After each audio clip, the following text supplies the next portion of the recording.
Patel, and I'm from very far away and a little bit jet lagged, so please forgive me. So today I'm going to talk about something a little different, and it's how we are studying cheetahs in South Africa, and sort of with noble intentions in the beginning to build robots, but I guess I kind of accidentally became a biologist in this process.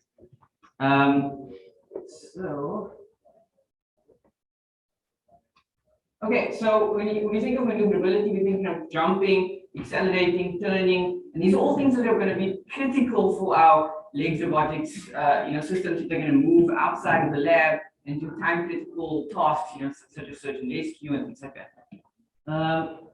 But what's interesting is that they involve competing requirements, right? So it's sort of a trade-off between things like safety, energy economy, robustness, and obviously agility. And it's also quite sparsely studied compared to steady-state locomotion. I've seen quite a few papers this ICRA in the last few years about us in the robotics community sort of like making our robots more agile, but in the biology community hasn't been that much besides a few papers.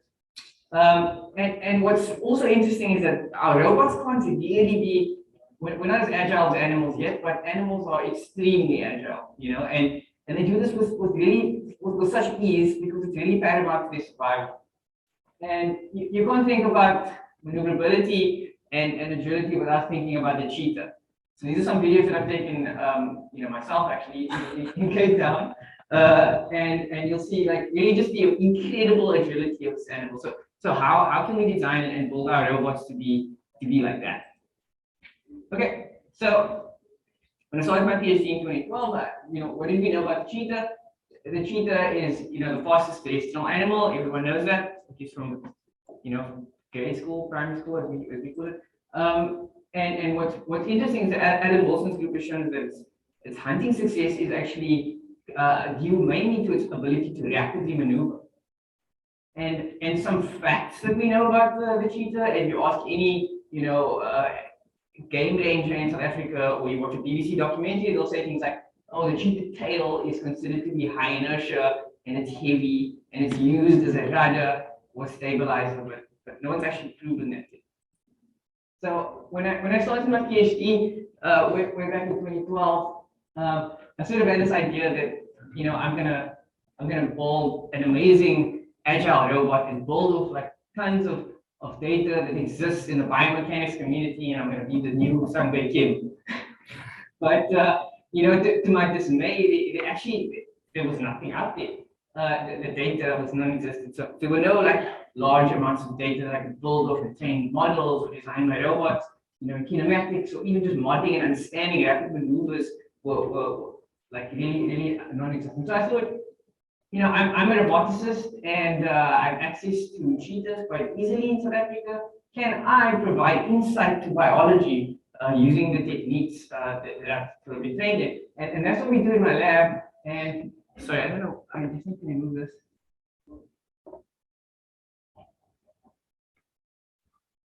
Anybody know how to do this? I actually cool. Oh, thank you. So in my lab, we utilize techniques from robotics to understand the cheetah and maneuverability in general. So today I'm going to talk to you about some of the things that we've done, and I might be able to light some details, but he's going to talk to me more about and my PhD students as well. Okay, so in my PhD, there were no kinematic data out there on cheetahs, so we watched lots of videos, and we found like 3 motion primitives, and we wanted to see what would they do to an actuated tail on a robot car. Very simple kind of model. And what we saw is that you can see the top left there, the motion in the roll axis allowed us to turn at much higher speed, so we developed this robot called Beamer. We could also, if we saw lots of motion in the pitch axis, that actually happened a lot when the cheetah was decelerating, and the robot, it actually made the robot decelerate much faster. And we also saw in the videos a very interesting sort of like combination of pitching and yawing, where the cheetah did what we call a conical motion. And I did some very basic optimization to show that that motion is, the optimal motion to do if you're doing a longer duration turn. Okay, but what about the cheetah tail? What about the cheetah itself? So again, like I said, often considered a counterweight. It's often turned around like cheetah tails, maybe. But in 2014, me, an electrical engineer, was invited to an autopsy at cheetahs, and in a plot twist, as somebody said the other night, the cheetah tail is actually only 2% of its body mass, and we've corroborated this with some unpublished work from Alan Wilson's group, and yeah, the cheetah tail is actually a lot lighter than we expected, and there's a lot of muscle mass. I think about 800 grams, all sort of situated at the base, so to allow it to swing really fast, but not as high inertia as I would have liked. But during that autopsy, I noticed that the tail volume itself is actually mostly fur. So could that be aiding the somehow aerodynamic drag in a way? And that's what I did. So we put some cheetah pelts in the wind tunnel. My PhD student sitting there actually does taxidermy, so very randomly. So we placed these in the wind tunnel, and what we showed in the paper is that the aerodynamics actually contributes to about up to 40% increase in the angular impulse that the tail can produce on the body. So that was quite a surprising and cool result. And what it does is it effectively makes the tail look like something that's double its size, but without the mass penalty. So I mean, it kind of makes sense because the cheetah is really optimized in every possible way for weight reduction. Like why would you want to carry around a heavy tail like we do all the time on our robots? So I worked with during my sabbatical at Carnegie Mellon with Aaron Johnson, and we tried this on the Minotaur robots. We used a really lightweight tail, and we were able to do aerial self-righting, sort of like we used to do with a 10% body mass tail. So that was quite cool. Okay, so then the next thing is my models are quite simple before this, but what is the optimal way that a quadruped animal or a robot should maneuver? And looking on the side there, things like a turning, a rapid turn and decelerate, how do we actually, what's the best way to do that? And the cheetah, as people who do trajectory optimization know, is it's a multi-body hybrid dynamic system, and it's even more challenging these kind of tasks because they are, how do we specify contact order, touchdown order, the sliding, we can't assume anything about periodicity. So how do we generate these motions? So I looked at contact implicit optimization, and I worked with in my sabbatical with Larry Biegler at Carnegie Mellon and Ian Johnson, and we extended the methods from microcursor to using high order polynomials, and this paper was actually nominated for best paper award, I think. And we were able to do much more accurate contact implicit optimization. So we can do things like this, where we've got a biped model with two contact points on each foot, and we say we want you to start at this point and end, at least about 10 meters away, and for fun, there's a snake put in the middle, and out pops, from the optimizer, these very cool realistic motions, and I didn't tell anything about contact order, but we can do these kinds of things. Okay, so we've extended this a bit further. My PhD student, Stacey Shield, extended this to handle contact implicit method with impulses as well. So to make it a bit more accurate, so now we can do things like partially elastic impacts, Coulomb friction, impulses without collisions, so the Klein-Levy paradox, and do things like the skateboard ollie, which is the coolest thing for me. So if you want more details, you should check this paper out. I think it should be in the proceedings, so she did also present it Tuesday. Okay, so that's all fine. Models and robots benefit, from these things that we see in the Cheetah. But what do the real animals do, right? That's always the thing that's been nagging me, for like 10 years now. And the problem is it's really difficult to get whole body kinematic motion from an animal that's really doing its own thing out in the wild. The main way people do this normally is to use things like GPS and IMU pilots. And there's a whole bunch of people who do this, but the problem with it is that it takes an animal with all its articulation, legs, spine, tail, head motion, and it uses it essentially to like a flying axis system. So we don't know any information about how it's using its tail when it's turning, or how it's using its spine, using forward turning, none of that. So what I thought of is, again, as an accidental biologist, we should put more sensors on the cheetah. So we partnered with a cheetah breeding center in South Africa, and we developed this novel harness, which consists of an IMU, GPS, wireless IMUs, and then also two backwards facing cameras. So what we could then do is fuse all that information with an extended camera filter, and we could then reconstruct the spine and the tail motion while the cheetah is running. And this is without any external cameras in the cheetah. So if you want to see what it looks like to ride on the back of a cheetah, this is not sped up. So these are one of the two cameras that face backwards. So this is the days before markerless motion capture. You can see there's some stickers on there.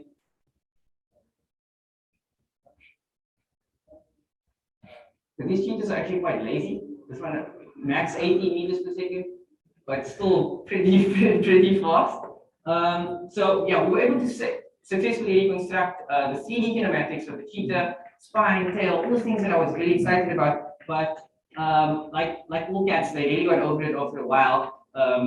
So we only got 2 cheetahs to really be okay with doing it, and then eventually they also didn't want to put the harness on anymore. So I was in trouble now. What do I do? So we partnered with another 2 breeding centers in South Africa, the Van Dyke Center and Cheetah Outreach, and GoPro as well sponsored us some nice cameras, and we placed 2 sections of 6 cameras down in the cheetah enclosure. So the cheetahs, you know, to sort of like enrich them and keep them exercising, they chase this little piece of plastic or rabbit pelt around the track, and that sort of gets them excited, and you know, it's like prey drive going, and we can watch and observe that and get some information. The problem is we weren't allowed to put markers on most of the cheetahs. So unfortunately, I couldn't put any stickers on, which made 3D reconstruction extremely difficult. But it kind of drove innovation. So I partnered with some very smart people, Alexander and Inti Backus, who are now at EPFL, and we got in a couple of nature protocols, and we took the deep lab cut algorithm, and how it works is we take 6 views of the cheetah and use deep lab cut, which is a markerless pose 2D pose estimator. So you can see we can take the cheetah from 6 views, and you can see that the views are very different. The cheetah scale is completely, as a large scale difference in each video. And naively trying to reconstruct that didn't work because there were so many outliers. So we've extended this method using our knowledge on trajectory optimization, and it's something we call full trajectory estimation, which we presented at ICRA last year. And you can see here now we take those 6 views with a markerless pose estimate, and we can now use things that look kind of like a bicon outside on a wild animal. So that was quite cool. And as part of that paper, we released a Sino set. So a Sino set, a Synonyx jubatus is the cheetah's Latin name. There's a whole data set there. Please go check it out if you want a really hard computer vision problem, or you want to use this as training data for your robot controller. I think it'd be really cool. So there's a ton of videos, hand labels, 10 different cheetahs. Very, very cool. You guys should check it out. So the first thing I did when I started looking at these videos is sort of by accident I saw that if you look at the head is remarkably still. So despite all of these crazy maneuvers and high speed running, so just watch this video. You can see that we also digitized the lure. And you can see it's sort of like really locked onto the lure despite the rapid body motions. So my PhD student Naoya Muramatsu is looking at this. And we did a very simple head body model. And it's almost like a gimbal if you think about it, because it's stabilizing all the body up and down, the rotation, movement. If you look on the side, the head pitch angle is pretty much mostly around 0, whereas the body motion is spread quite a lot. And you can see just as an example, trajectory, it looks like there's some damping.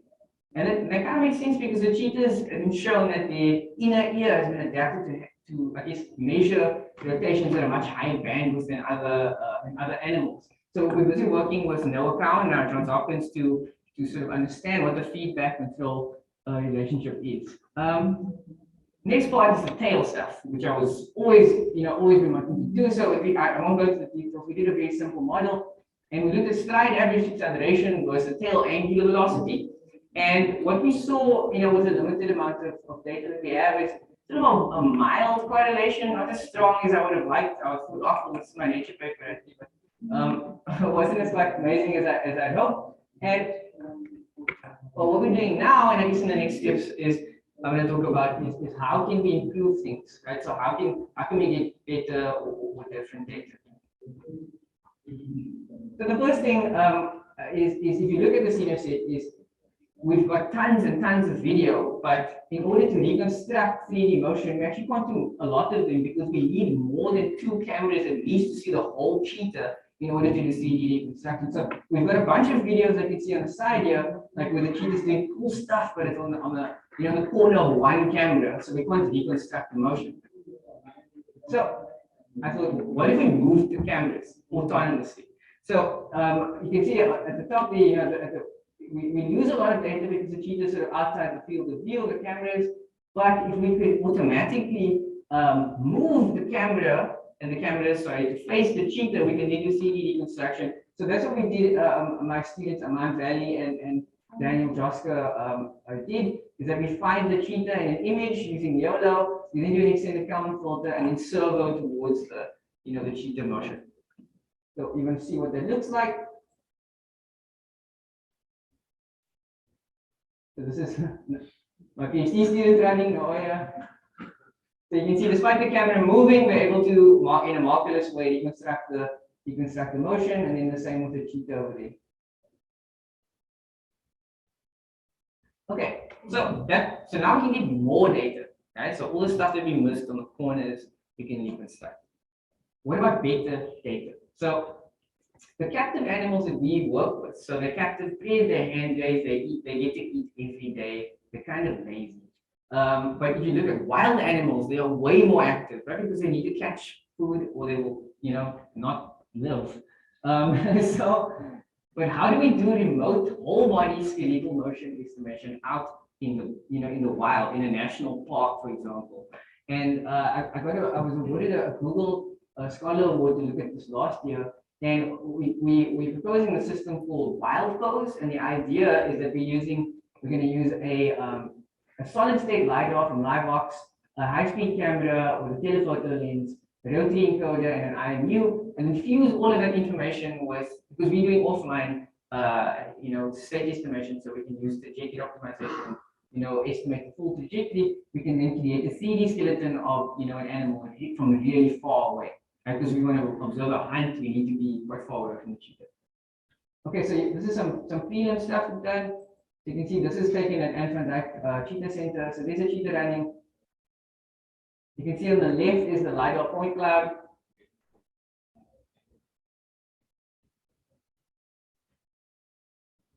Okay. So what's cool about this is we can now reconstruct the skeletal motion from about 100 meters away. And this is only at about 50% of our zoom setting. So we could probably go about 200. We're going to the Kalahari National Park next month to go and actually observe cheetahs hunting in the wild. Okay, so I said we can get more data, better data. What about different data? So we can capture what the cheetah is doing quite effectively, but we still don't know how it does it. Right? So we've got kinematics, but how do we get kinetics and forces and torques?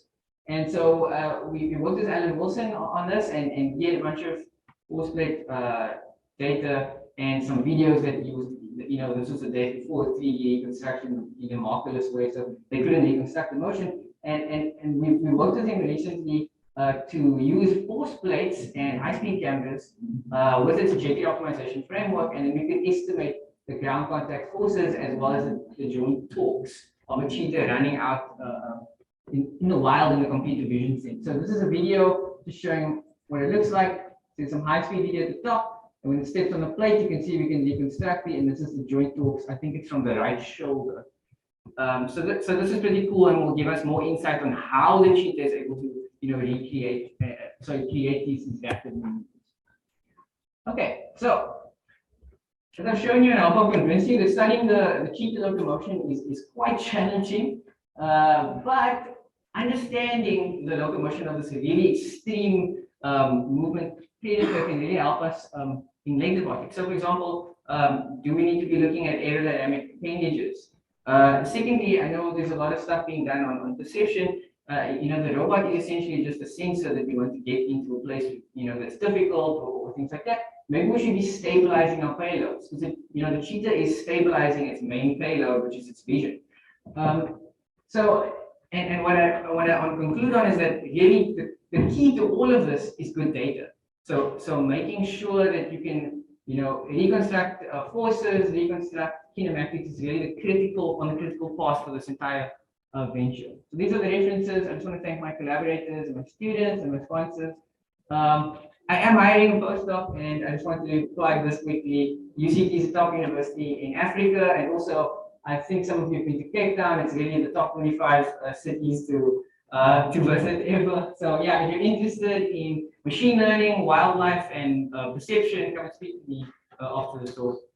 Thanks very much.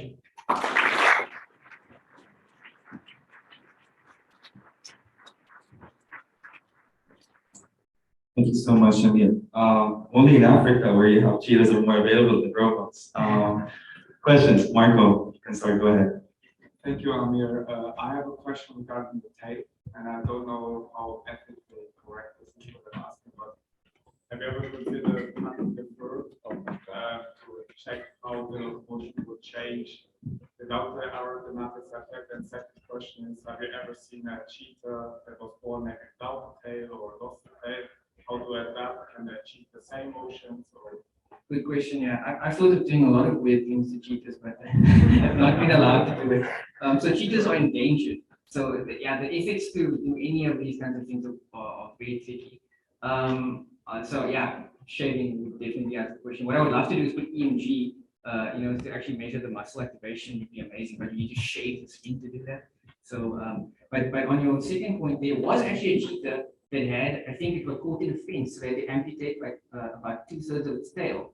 And for some reason, that cheetah could still run really, really well. So I think, it's hard to know if that's a learned behavior or, at what point, we didn't have any long-term data to see if that cheetah got worse and being better. Yeah, but it's an interesting point. I really think that the tail is sort of like that last 10%, that's going to increase your probability of catching something. I don't think it's like, I think if you chop the cheetah's tail off or lost it, it would still be able to run. And eventually it's out.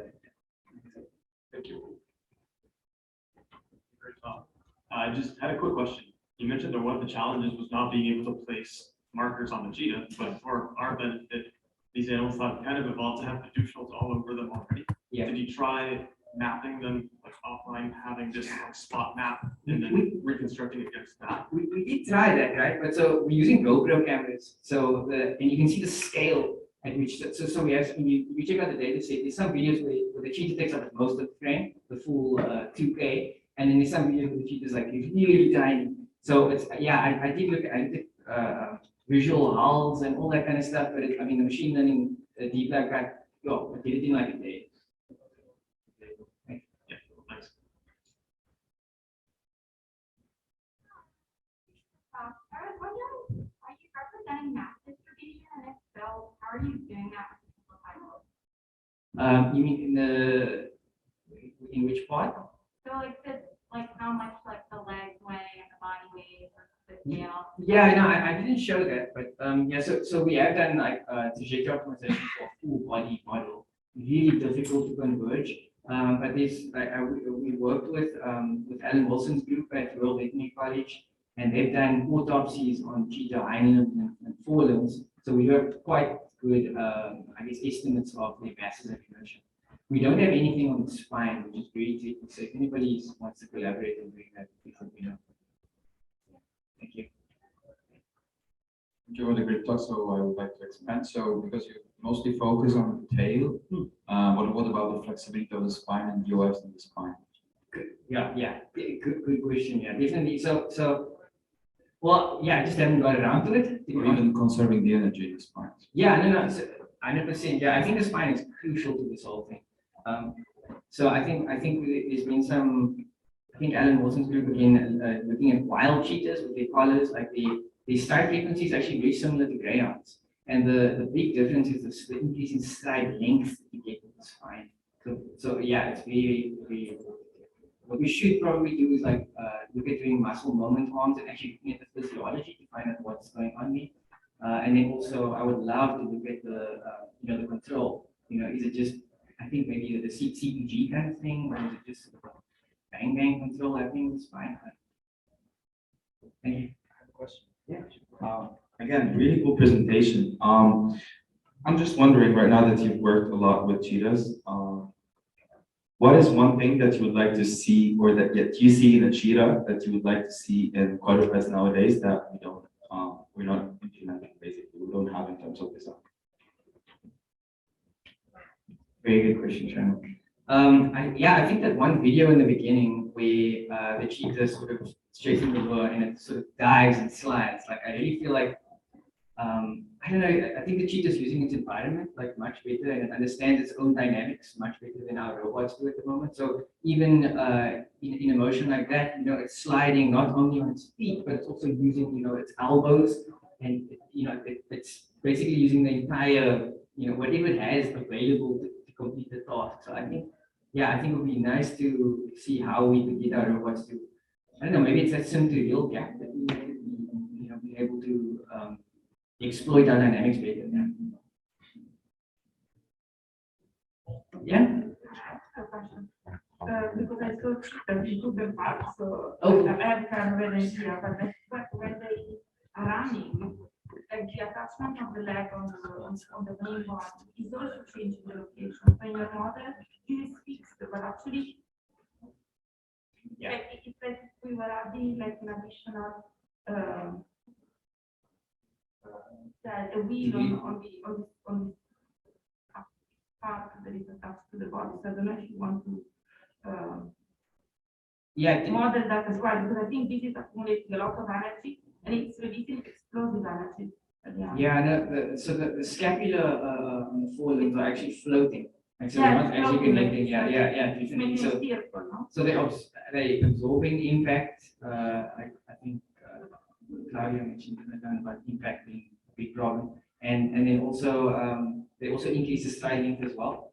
In terms of our models, we have included them. I just didn't show it. But we have started to make our model a bit more flexible. So I think like our neck we first started making the neck, just a rigid thing that can pitch and yaw and stuff, but it actually can, really bend like this. So we needed to model it as a prismatic actuated. But yeah, it's tricky because we can't see the actual scapula. So we're just looking at it from the outside and sort of making a guess with our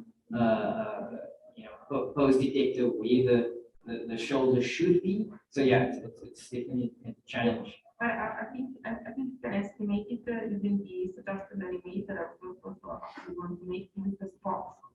Because if you look at so if you can model the shape of your body, of the body of the cheetah, and then they would compress and expand. Yeah. So you could have a sort of hint using the shape about what's going on underneath. Yeah, great idea. Yeah, I'd like to check. And have you considered adding weights to the cheetah, like adding payloads? You can change I wanted to put an accelerometer and a camera on the head. I would love to see like the stabilization, but that didn't fly. I would love to do a lot of things. And another question, sorry, I'm asking another question. So I imagine tracking them with the high-speed quadrotors is not possible. They are afraid. Yeah, I actually got a proposal to do that. Just to say, guys, we are in a coffee break. We're going to be in 10:40, but hold on, there are more questions if you want to stay. We have a question from an ICRA volunteer. What's your name? I don't think. From studying under Professor Patel. And thanks for the presentation. And I assume this would require a lot more invasive observation, but I was wondering if you ever considered looking at the neuroscience behind the cheetahs controlling its musculoskeletal systems to kind of observe how it can be translated into inspirations for controls of it, like robotics. Good question. The neuroscience is really important, and I think the first step towards that is we looking at the head tracking and head stabilization using because account group at Johns Hopkins does a lot of feedback control, trying to use that to understand the neuroscience and sensory motor feedback. So that's very difficult because you don't have an input system. So we're busy working on some ways to, maybe non-invasive measure muscle activation. So I think we can do that with the input system. Thank you. I'm sorry, I We can said, check. yeah, I'm sorry, I said this. I just thought people would stay, then be completely unpreserved. So, yeah.